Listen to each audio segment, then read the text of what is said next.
My name is Jonathan Whitelaw, and I am delighted to welcome everybody to the UK Crime Book Club Cosy Festival. We are spending the whole weekend celebrating all things cosy, all things criminal, and everything in between, I guess. I have the fantastic honour and the humbled honour of kicking things off this afternoon with two fantastic authors that I'm sure you're very familiar with, but I will let them do the introductions on their own in a moment when I shut my trap. We are going to be discussing, to kick things off today, we're talking about Cosy on the Edge. How dark can Cosy really get?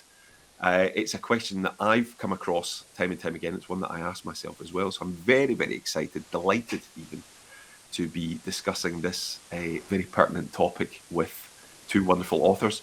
Please get your questions in. We'll try and get through as many of them as we can, because quite frankly, nobody wants to hear me rabbiting on for a whole hour. And on that note, thank you, Chris. On that note, I will introduce our wonderful authors, or I'll let them introduce themselves. We'll start with Victoria Dowd. Good afternoon, Victoria. I'm sorry, you'll have to forgive me. I'm in Canada at the moment, but it's only 8 o'clock in the morning here. So if I get my afternoons and mornings mixed up, then blame the international timing. That's very good. Be up and dressed at 8 o'clock in the morning. Well, that's what happens when you've got a 2-year-old. Time has no meaning anymore. Absolutely. Victoria Dowd, please introduce yourself, or reintroduce yourself, more importantly, to our audience. I'm the author of the Smart Women's Mystery Series. The latest book is a book of murder. I don't know if that's backwards or not. Sometimes it is, sometimes it isn't. Looks good. Looks good to me. And they are sometimes described as cozy mysteries, sometimes described as being quite dark. So they're supposed to be slightly funny as well, occasionally. Excellent. Oh, they absolutely are. Yeah, and we'll come on to that. Actually, we'll talk a little bit more about that, crossing the streams, to use the parlance of our time. And Mr. Chris McDonald, please introduce yourself, or again, reintroduce yourself. Hello, yes, Chris McDonald. I am the author of the Stonebridge Mysteries. There's the first one, and then I'm not going to show them all because that will take up a lot of time. But there they all are in their brightly coloured spines. They are cozy crime novellas, so they're only around 100 pages. They're set on the north coast of Northern Ireland, in a fictional town, though it's very much based on the town that I came from, and features two sort of amateur sleuths who sort of fancy themselves having watched too much TV, and that's where they've gained their supposed skills from. Excellent. Wonderful. And again, a little bit of light, a little bit of dark in there as well. Yeah. I think you have to have both, don't you? Mm.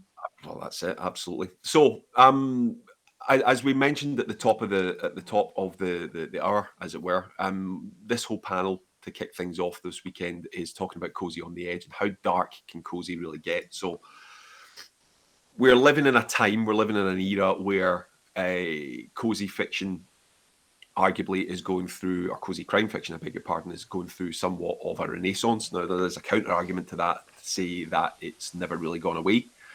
But in the wider sort of crime sphere, maybe things have gotten a little bit darker when it comes to things like police procedurals and psychological thrillers, and obviously historical crime and stuff like that. And for my money, I reckon that the cozy crime fiction world is not exempt from that. So I suppose that's my first question to both of you. Do you agree? Victoria, we'll come to you first. Is it, is cozy crime in the 21st century, in 2023, is it as much a reflection of the general crime trend as anything else? Is it still dark, but still having to keep that light-hearted element on it? What do you think? Yeah, I think so. Obviously for me, it's never gone away. I've always loved it, but it is having a bit of a renaissance. But I read this thing that was saying that cozy crime in particular goes through these huge upsurges at times when there is great upheaval or instability in society as a whole. So, for instance, originally the war years or the interwar years, and now, with society in the state that it's in, people do look to a book where there is a solution. When you go into these kind of books, you don't think it's going to be somebody's actually just died and it's very gruesome. There is a reason for that death, and everything feeds into that. But whether they're darker or not, I think Possibly, yes. We can show a little bit more, but I think they were always quite dark. If you look at something like Agatha Christie, for instance, the Sisyphus Mystery is a really dark book, or something like Endless Night. He's, basically akin to a psychopath in the book, and he's talking to you through and telling you how he did it, basically. So I think they have always been fairly dark, and it's a really good vehicle to get that darkness in, because you're lulled into this false sense of security that you're in this beautiful little village, everything's fine, and then something's just not quite right, and you can put in the darkness there, I think. What about yourself, Chris? I agree with Victoria.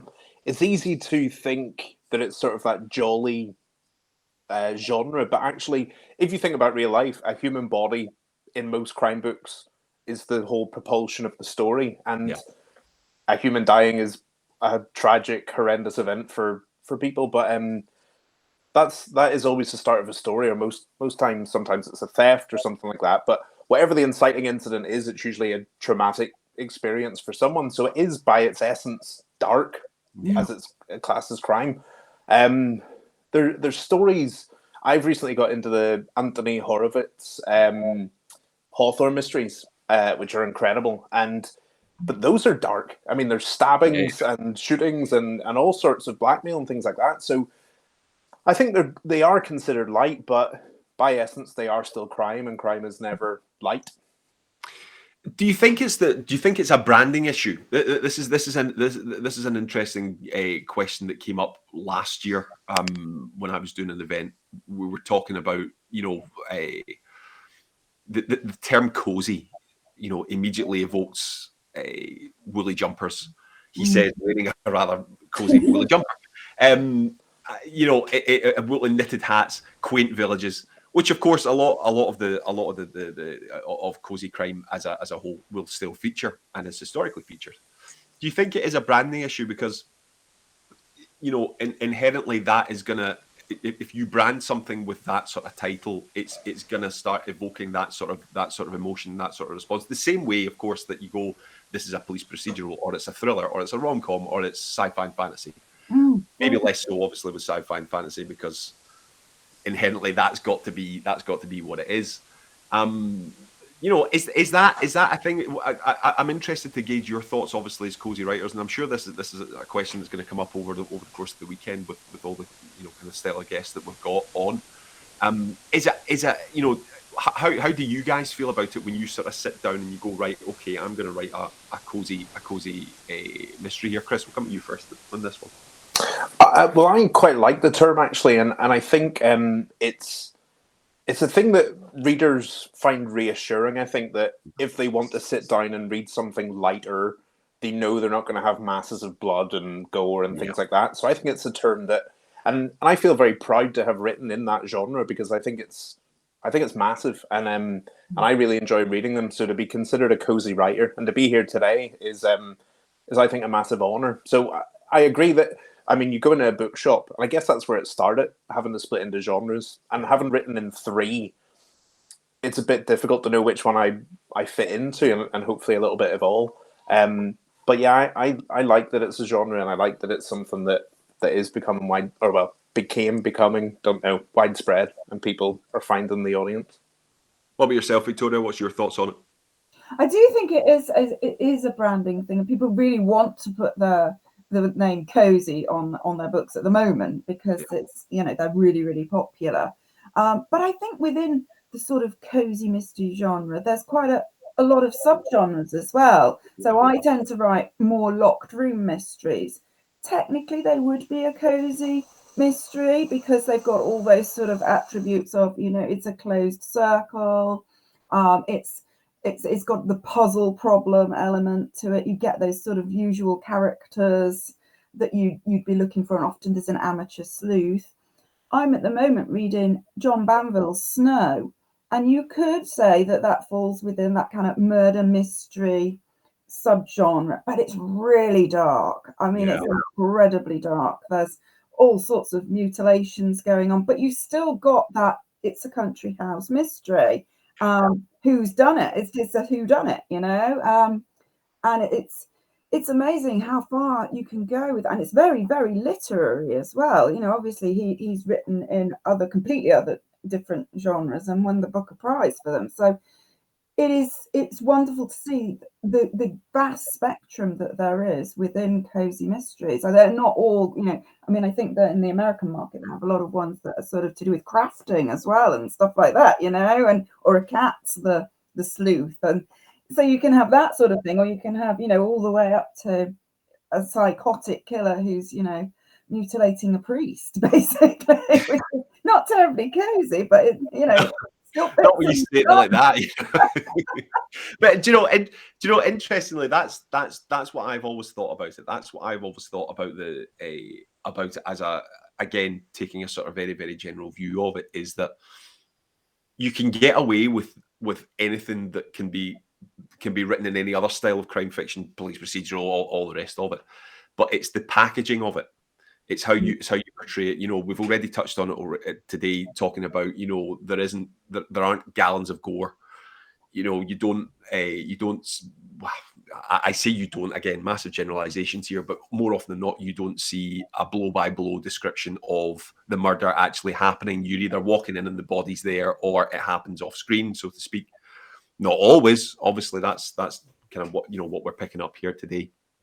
But you know, ultimately, you can package, if you package it the right way and you tell the story through, obviously, the other means that you've got as part of your arsenal as a writer, whether it's character, setting, all the rest of it.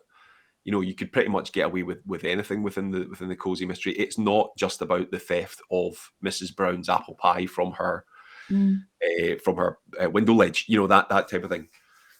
Although that would probably be really good. I'd probably read that. So I would.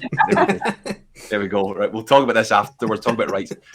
We've got a question. Sam's actually put a question in. The wonderful Sam, who I should probably thank for putting this all together. Have any of you had to pull back on a scene where you've gone too far and crossed the line? Oh, that's a good question. Victoria, we'll come to you first. Oh gosh, yes, many times. Usually by editor saying, I'm not sure. Those pesky editors, what are they like? Yeah. I mean, I had a guy killed. In my first one, a lady dies when a chandelier comes down on top of her while she's in the bathtub. So obviously she's naked and it impales her, and there's candle wax everywhere. And I was told to calm down a little bit there. It wasn't that kind was it as politely put as that? Was it? No, it was just the big red pan. Again, that cursed red pen, it follows me everywhere. Yeah, and I love it when people are poisoned, because then you get, you know, the ability to say there's like vomit and horrible stuff everywhere. And I'd even got the guy's arm was swinging and he hadn't been cutting his fingernails properly, and it was going like across the floorboards. No. Fantastic. What a way to kick off a cozy crime festival. I bet we've got a whole audience in there that was, you know, sitting down ready to tuck into a lovely cheese and scones. And we've got fingernails popping across the floor. Fantastic stuff. I love it. But yeah, I mean, listen, imagination sometimes gets away with us. But again, it comes back to that point, doesn't it, about that sort of packaging and things. Chris, give us your worst. Well, I haven't actually, and purposefully in my police series, there was definitely that where I'd gone a bit too far at certain times. But I'm a squeamish myself. Like, I hate blood. It makes me feel faint straight away as soon as I see it. So purposefully, my main character is exactly like me, so will not go near the crime scene. So he only ever gets the sort of report from his friend that's okay with it. And because he knows he's not good with blood, his sort of retelling of it is sanitized. And that was my kind of way of getting around not having to research hacked off limbs and all sorts that Victoria's for. So yeah, that I made a sort of purposeful decision at the book one that there wasn't going to be any of that, and yeah, thankfully I stuck to it. You cop out. No, I'm only joking. It's yeah, it's not. I can't. I blame you as being a cop out. I don't think I've had it as well. I don't. I can't think of anything. I can't think of anything that my editors ever had to say to me to say, Jonathan, tone that back. But I think, again, the sort of cozy crime novels that I write, I'm very aware of it. I'm very aware of not wanting to go that far, or what I perceive as that far. Not necessarily because I'm, but because I don't think it would fit, and I just don't think I could do it. I don't think I'm capable. I don't think I'm good enough a writer to be able to try and repackage something like that into the cozy genre. Quite frankly, this is where you two pipe up and say, "Oh, Jonathan, don't be silly. You're a wonderful writer. You can turn your hand to anything that you do." Noticeably mute there. I'm taking notes. No, I'm only joking. I'm only joking. We've got a couple more questions here from the audience. Laura Hamilton saying, I think cozy crime are often younger readers' way into the genre, so there is also that to be mindful of. She says, over here in my granddad's Agatha Christie talking books were my route in. Do you know, that's an interesting point, actually. I hadn't really thought about that. You know, I was having a discussion. I run a couple of creative writing workshops over here in Canada, and we were talking about it on Thursday night, actually. We were talking about, you know, what came first, because they're all aspiring crime writers. What came first? Was it a desire to write crime of any genre, not just cozy, but of any of them? Did that come about first before you started reading a lot more crime within what you were writing, or did you read more before? Majority of them said it was because they were reading a lot more, but a lot of it was they read the Nancy Drew and the Hardy Boys when they were growing up, and I actually didn't. It wasn't something that I read. I was aware of them as a thing. But that's interesting because, you know, does that technically count as cozy crime? Because it invariably, because of the audience, it doesn't show the knife going in. It doesn't, you know, it doesn't go into sort of graphic details, sex and violence, and what have you. Now, I'm saying that, but I've never read them. Have either of you two read them? Was it something that you guys were aware of growing up, and that being a thing, that being your introduction to the crime novel? Chris, we'll go to you first. Sorry. Yeah, the Hardy Boys is one of the things that that got me into reading, full stop. And I remember my little school library had, I think, 3 or 4 of them, and me and my friend used to take one and then swap as soon as we were done. And I think the teachers actually ordered more because we were just getting through them and not wanting to read anything else. So those were definitely, like, those were high octane fights, and I remember like a fight on a bridge and stuff like that. So for like a 10-year-old mind, that's definitely where I got started. I absolutely loved them, and I'm sure some of the sort of action scenes have found their way into my work too. What about yourself, Victoria? Did you read them when you were growing up? I did read a few Nancy Drews. I was a bit more Secret Seven. I quite liked Of course, Secret yeah. Seven. That was quite good fun. But my parents tended to just have lots of adult books in the house, not adult books, but, you know, books for adults. Perfectly tasteful. Perfectly tasteful. And they, you know, so I started reading things like Agatha Christie when I was about 8.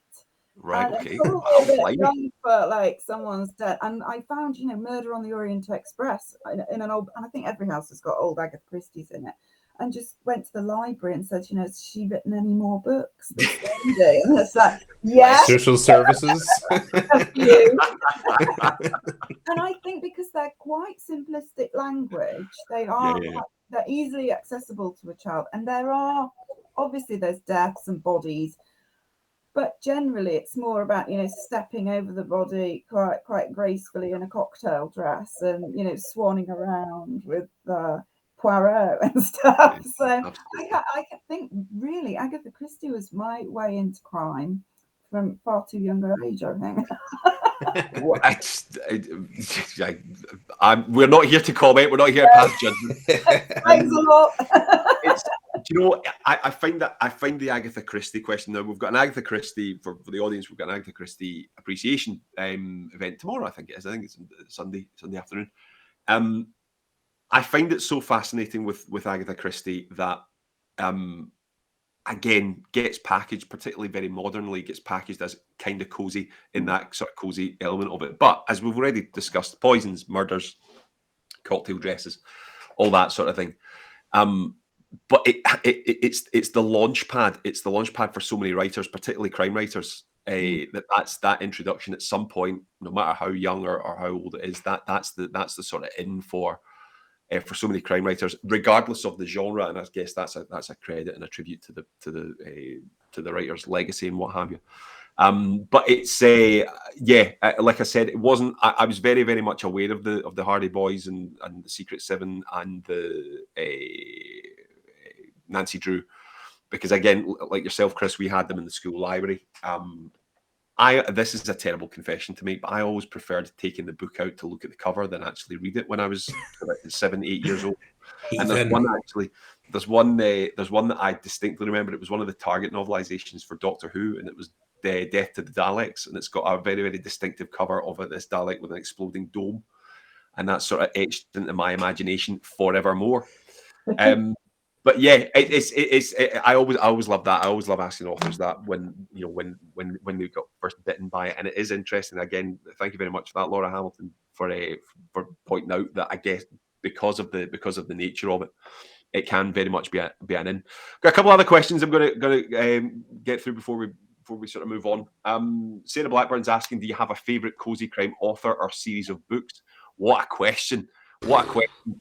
I'm going to come to you, Victoria, first. Ladies first. Not going to give you any time.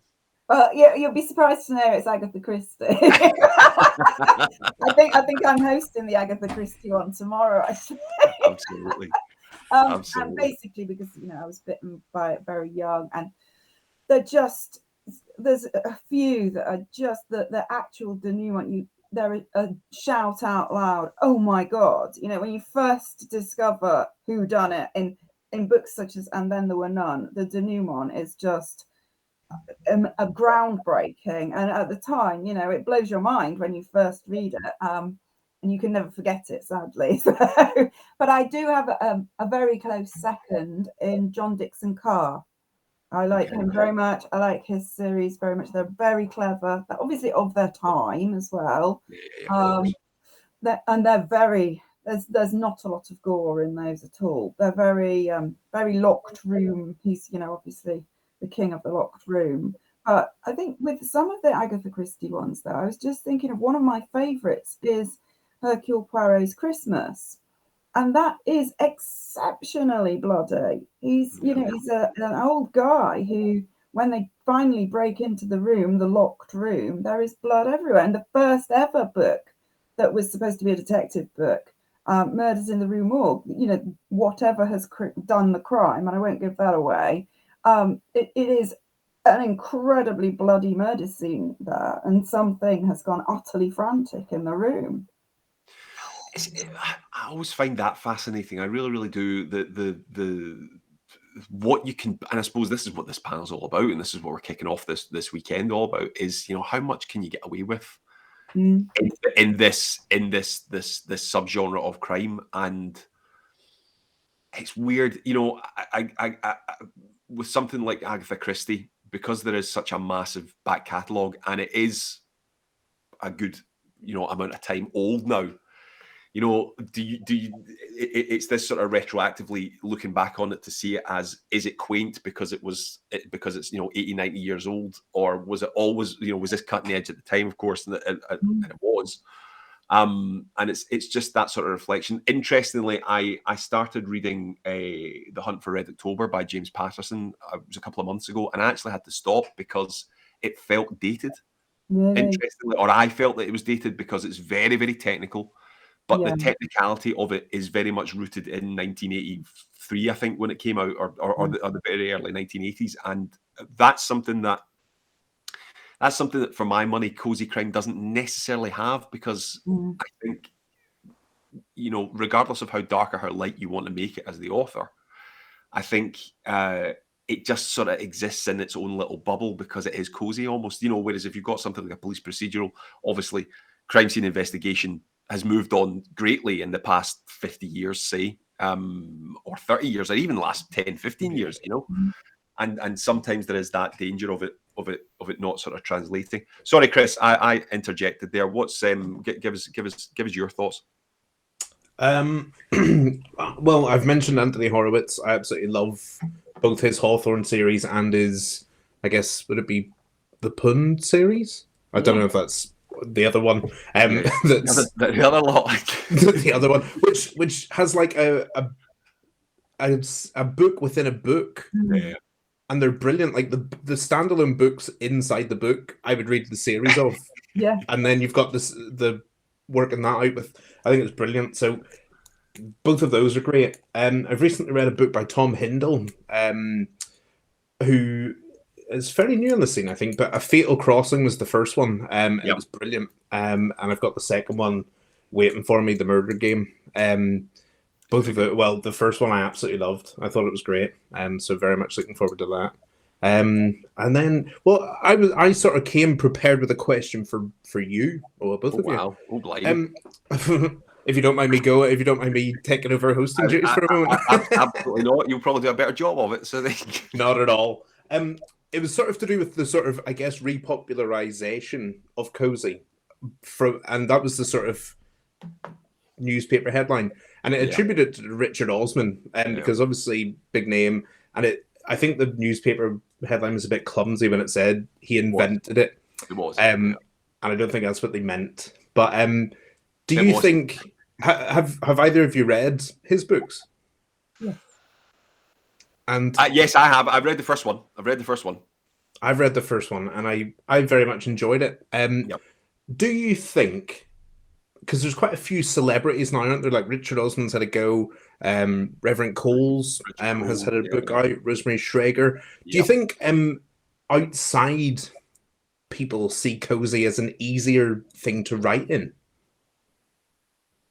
Victoria, you go first. You say I'll agree with it. I don't know whether they see it as easier. I think a lot of people love those kind of books, whether they're celebrities or not, and they presumably read them. And I went to college with Richard, so I probably should. Oh, really? Richard Osman? But he's an incredibly clever man. Yeah.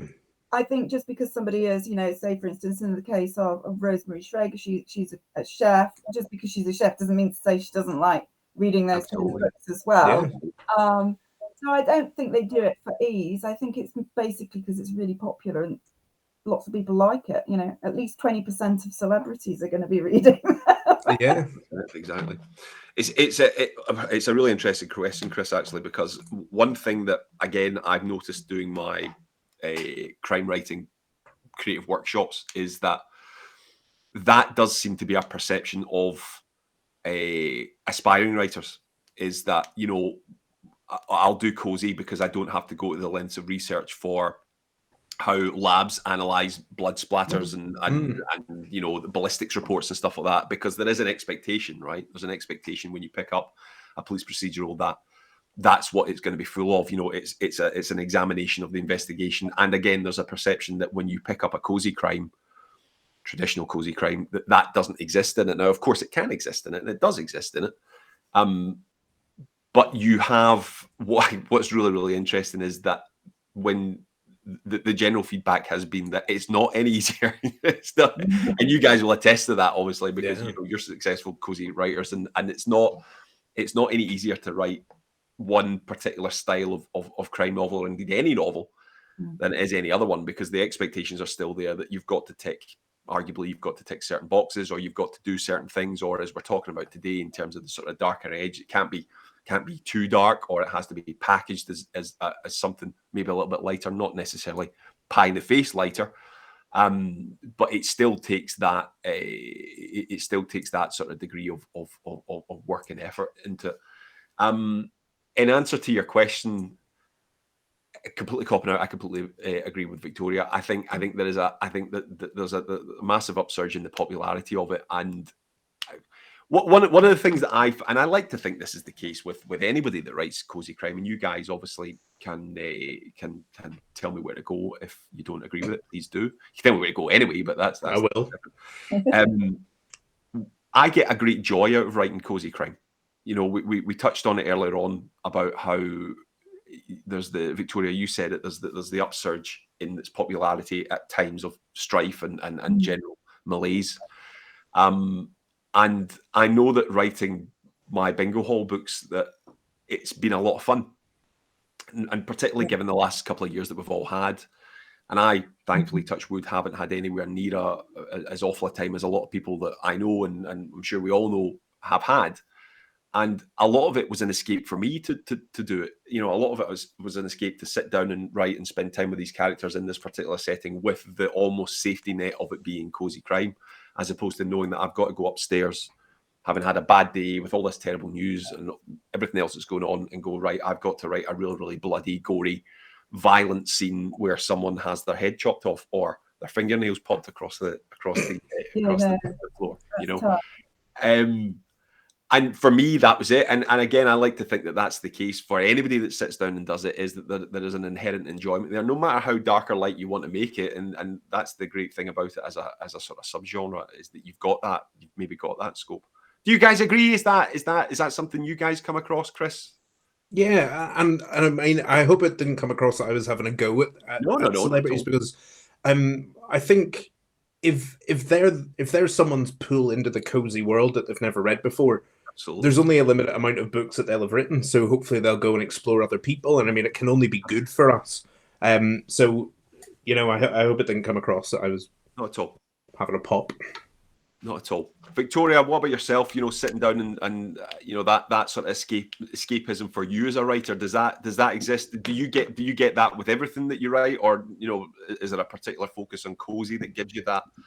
I think with everything that I write, and you get absorbed in it, you know, in your own little world. Often I write with earplugs in as well, so I have kind of total silence. And I think if you want to create your characters and believe in them, for me, they're sort of in front of me and in the room. And I have a lot of kind of bickering family members in mine, and I can see them doing it and playing out these scenes, and I laugh along with them, and I get really absorbed by them. And it does it takes you away from everything else. You know, it's the best bit about writing is the writing, if that makes sense.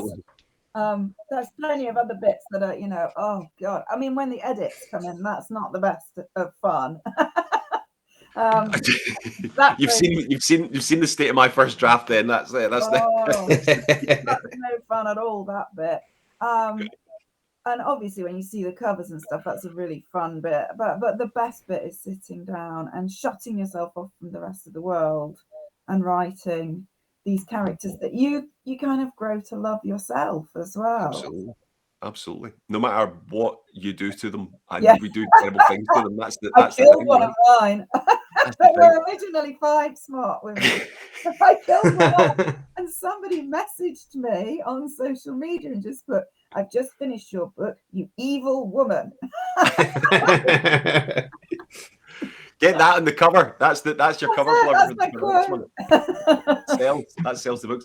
Right. Let's go back to another couple of questions, because we're getting quite a few actually. I'm getting inundated with them here, and they are a lot better than the ones that I was going to ask anyway.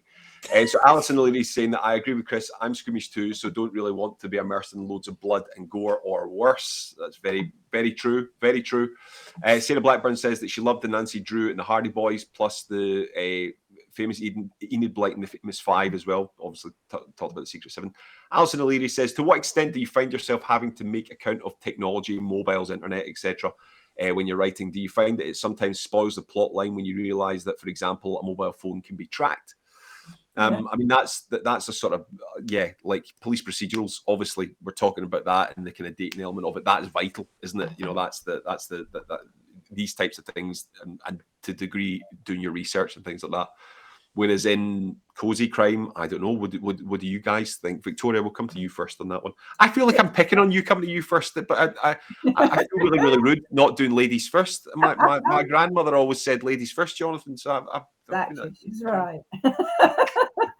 Absolutely. Oh, I hate all the tech stuff involved, because obviously mine are the sort of the locked room, and they have to have a closed circle, and I'm endlessly thinking of places they can be where mobile phones don't work, or they're snowed in again, or there's a flood. And the advent of the mobile phone just destroys murder mystery. I hate it. And you know, then you've got to think about, well, if the mobiles don't work, do the landlines work? You've got to take out all the laptops, everything. People, when they go away, you know, to the country or whatever, for a nice little weekend murder break, they often take an iPad with them, because they want to be, you know, watching Poirot in the bath. Not that I do that, but Good grief! What is this? It is 3:00 in the 3:30 in the afternoon. This is distinctly revealing. It's fantastic. Listen, it's a problem, right? It's a problem, and again, I always think about it myself. Is that like real life investigations are really, really easy because you just punch up the data on the GPS data and where the suspect's phone was at the time, and that it turns out that they aren't where they said they were. They were in they were in a 10-minute vicinity of the victim. Bang, there you go. There's your evidence. The end. Yeah.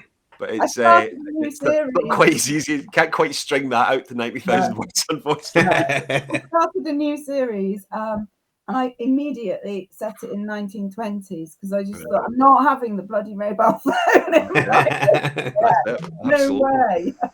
Here. I'll come back onto that. Actually, that's an interesting point. I'm going to come back to that.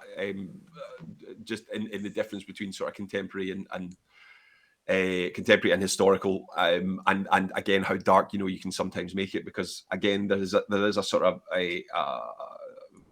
there's a tendency, I think, to have rose-tinted specs when it comes to cozy crime historically when it's written in a more contemporary fashion. But we'll pick your brains about that in a second, Victoria, because I want to go back to Chris on the kind of the technological element of it. How do you approach it? Is it the same? Is it, are you constantly trying to find yourself reasons to not have signal, that for example? Yeah, absolutely. That's it. Because with mine, they're amateurs, so they don't have access to all the police stuff anyway. I guess the first thing is trying to find a crime that the police won't be interested in, and that after 6 cozy crime novellas, you have to question the competency of the police. I think in start of book 5, the police officer of mine had been on a course where they pretty much said if there's something that if there's something fishy, you should investigate rather than leaving it to these 2 lads. But yeah, I think in mine there was one set on an island off the coast of Northern Ireland, so there was no signal there. One, he's working in a shop, so his phone's in the locker most of the time. So it is about trying to find ways where he doesn't have access to it or the baddies' data or whatever as well. So it's hard though, isn't it? Because there's only so many. There's only so much before. If I was a reader, I'd be thinking, "Come on, surely there's a better way of solving this." That's the thing, right? We're all readers. I've never come across a writer who isn't an extensive reader, and you do have that critical eye, and you do find yourself being sucked out sometimes, or you hope it never happens, but being sucked out of it because of stuff like that. You think, I wouldn't do that, but invariably it happens because it is hard. What I will say about both of your responses, very, very jolly, very, very happy. Is it a challenge that you like? Is it something that, as much as we sort of bemoan the fact that we are constantly under 24-hour a day. I mean, I'm sitting here with my phone here. It's listening to all of this, I'm going to go on Facebook after this and I'll have various adverts for baths, iPads, and nail clippers. That's how it works, right? But it's you guys you're not sitting going, God, I really hate it. It's one of the hardest parts. It is hard, but is it something that you enjoy? Is it part of it, Chris? We'll go back to you, and my grandmother be damned. It is. I really enjoy the idea part because I think that's an exciting part. And I'm not a planner, so having the idea, the sort of initial idea, is the best one. Because then I like to see where it goes, and I think that's good. After 6 novellas, I found, like I said, it from a plausibility point of view. I was thinking there were some ideas that I had where I thought, it's sort of too, I don't know, twee, or I think if I picked this up, I'd think, well, why hasn't that just happened and that's it done? So yeah, the initial part, I think now that I've had a break from Cozy for a bit, I mean, I went and wrote a PI story, and it was as far from Cozy as I could make it. Actually, coming back to it, I've had a few ideas for Cozy, so I think maybe taking a little break away from it has helped. Yeah. What about yourself, Victoria? Well, when I got to sort of book 4, A Book of Murder, I thought I'm going to hit this full on and actually not avoid the police, not avoid the judicial system. So I start the book at the murder trial of the person who's been accused of the murder. And I thought, I can do this because I used to be a barrister. so I can easily do this. But I used to be a barrister before there was a lot of tech in the room, and I'm thinking, oh no, actually, I bet they don't just hand out a bundle of papers anymore. I bet they've got screens and stuff. So I'm ringing up old friends going, this is a bit of a weird one.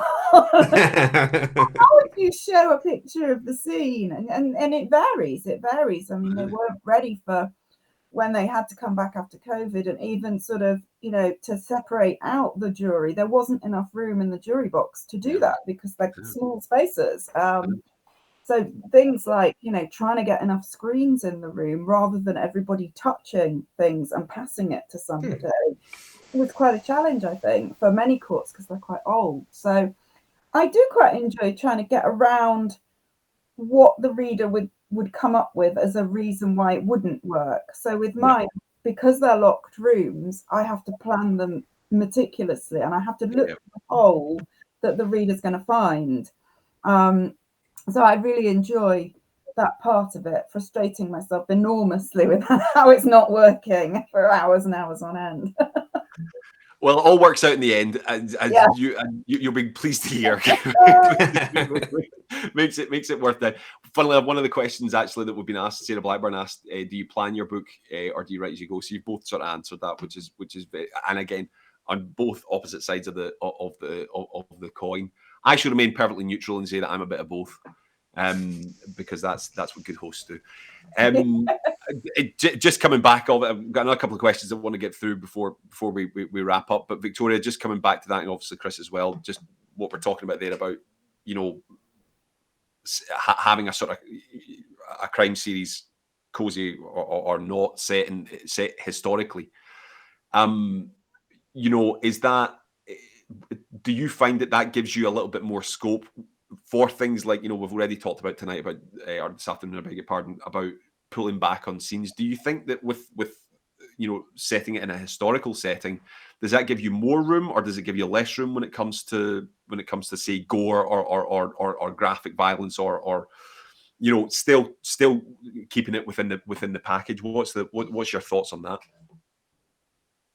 Are we going with Granny, or are we? We'll go with Granny. We'll go with Granny. Please don't be offended. Sorry, Victoria. We'll go with Granny. Apologies. Yeah, I think with the historical one that I've been writing, there's a lot more scope to do it in a slightly different way with fear, I think, because I think you have to have jeopardy. Even if it's a cozy setting, people have to be not just intrigued, there has to be a sense of danger. And you know, I have set this one in a big old rambling country house in the 1920s. And that alone comes with an atmosphere of its own. And there are little things like, oh God, I thought there'd be less research. There's a ton more research. So there's a lot in mine to do with the indicator bells and electricity. And they used to, out on Dartmoor, they didn't get electricity on the wires until the 60s. So a lot of them made their own electricity. So I had to work out how do you make electricity. How did they make their electricity? Give us an insight. This is fascinating. They got sort of hydro turbines, because there's a lot of water in there as well. And this is only for big houses, you know, the country seat kind of thing. And I just thought, right, I'll have to invent somewhere. And that was a little bit of skimming around on that one. But there's been mountains of, but it does, you can make it pretty dark, and they're quite creepy because there's not well lit, quite isolated. And, you know, you can also put that little bit of the supernatural in perhaps as well, which I often find, you know, is the darker side of cozy. I actually have a ghost in my other series, and that can be quite not scary as much as just darker side of cozy. Of course. Yeah. Well, that's it, isn't it? It's not, again, to use that really, really generalized term, it's not Mrs. Brown's apple pie that's gone missing, and you know, all the rest of it. It's such an evolution. Chris, I know obviously you know your stuff's very much contemporary set. Is it something that you've thought about?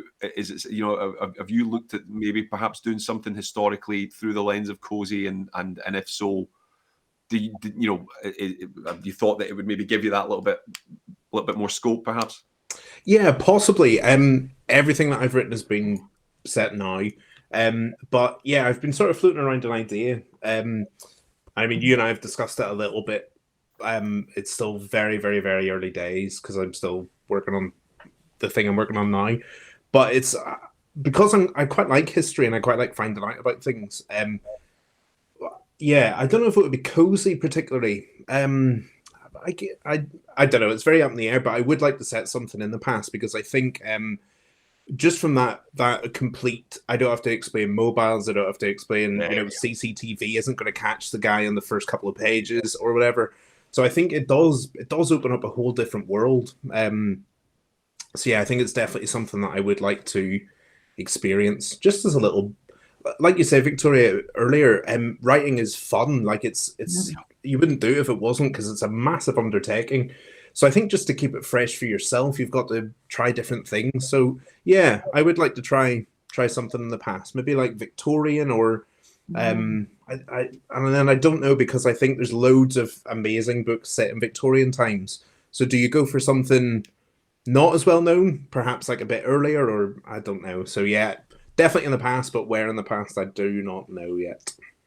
Victoria, just sort of sticking to this before we move on quickly, but do you find that that has an influence? You know, it's been set in the 1920s, and as you say, it being dark, both in a literary sense, but also, you know, the fact that they didn't have electricity and stuff like that.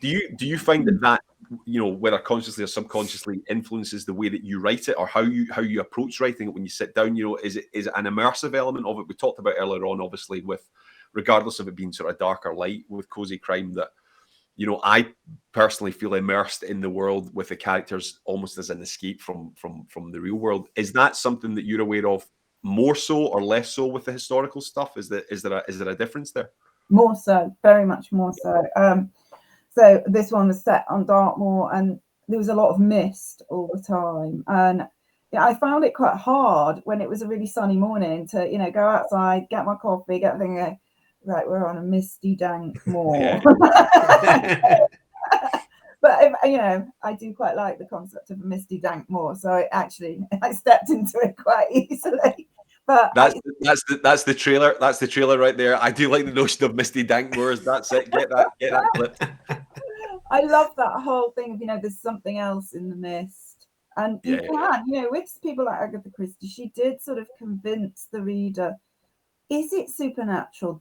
Was it foretold in a seance? Really? I've got a seance as well, obviously. You've got to have a seance. And you can have all those lovely things from the past. If you tried to do something like that now, it would seem a bit hackneyed, a bit kind of, people would be laughing at it in the room, you know. So if you're set in the past, they did do, you know, a bit of table turning and a bit of, you know, kind of having a seance or a tarot reading, and you can get away with a lot of that sort of stuff, and you can create a world a lot more, I think, than basically my 4 women and the Smart Women. They do create a world, but only via their characters, because everything's the same as it would be in your own home. There's, you know, the kitchen's the same, the living room's the same, whereas I find it much nicer to write about something that's completely different, that I can only go there in my mind, basically.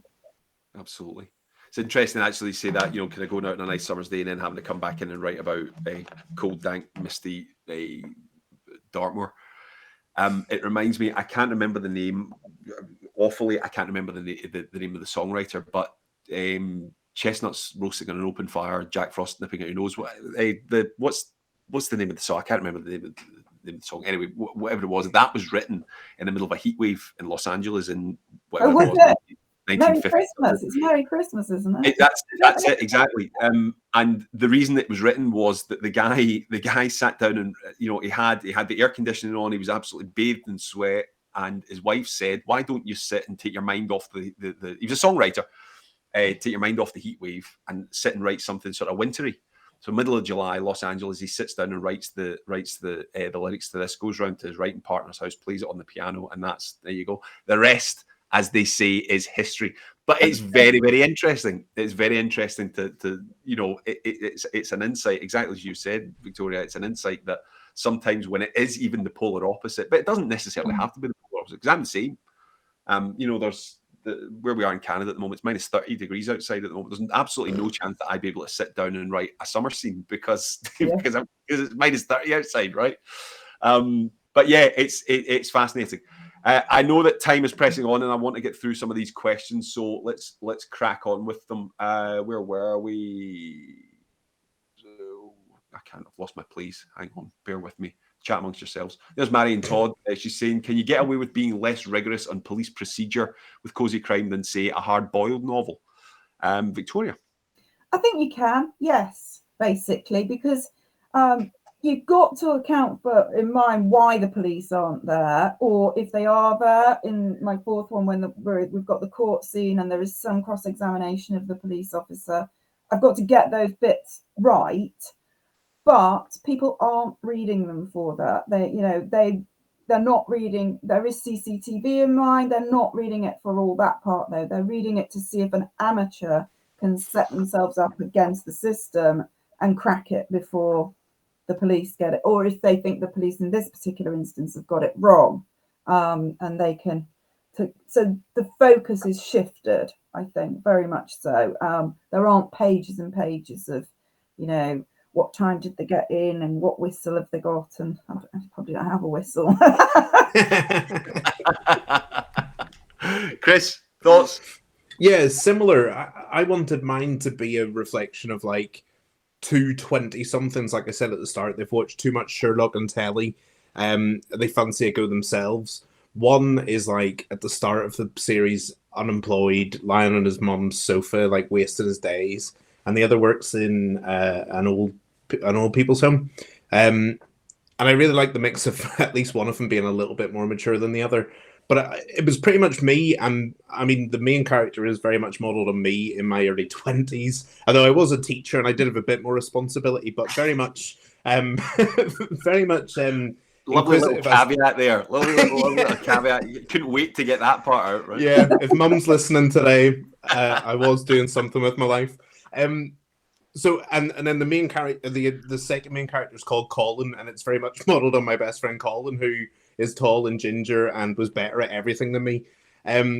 So and the reason I didn't plan it was because I sort of had one rule that was at the end of every chapter there'd be a clue that they have to follow in the next one. So it made me think the way through.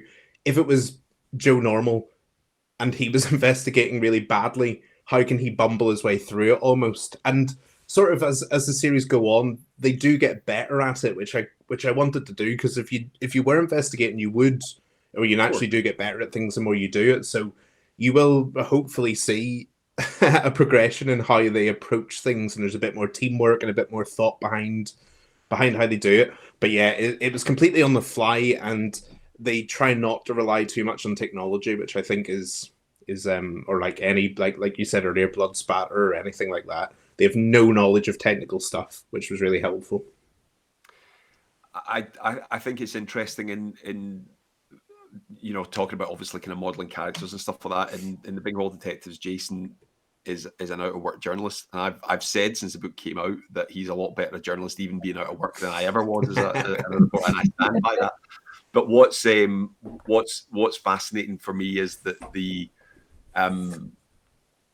there's a lot of technical elements of journalism in particular, and actually, Victoria, I'm sure you're the same. Obviously, being a former barrister, that it becomes quite handy to know these things. That actually, now I'm not saying that journalists stick to the rules all the time, far from it, but the vast majority of them do and should do, obviously, and having that technical element to it, when I was writing that particular character, I found very, very helpful. However, it actually probably only rears its head maybe once or twice throughout the course of the novel, and that usually only when it's absolutely necessary. Because exactly as you guys say, that's not what it is. People don't pick up that book to read about what journalists do and how they go about how they would go about doing a story. It's a rank amateur trying to solve a murder. I think we've got time for just a very, very quick one more question. Where are we? So Laura Hamilton saying 1990s is now classed as historical, so any time period up to then could be used without having to wrangle tech and DNA. It's that's terrifying, quite frankly, that the 1990s now ranked as historical. You know, I've recently been watching. I've been watching Taggart, the old Scottish TV show, and that's mostly. I think we're still in the 80s when I'm up to at the moment. But it still seems pretty technical. You know, it still seems pretty technically sound. All the stuff that they're still talking about fingerprints and all the rest of it. You know, but it still seems remarkably advanced. And the idea that the 1990s is historical. That's the real dark edge of Cosy. There we go.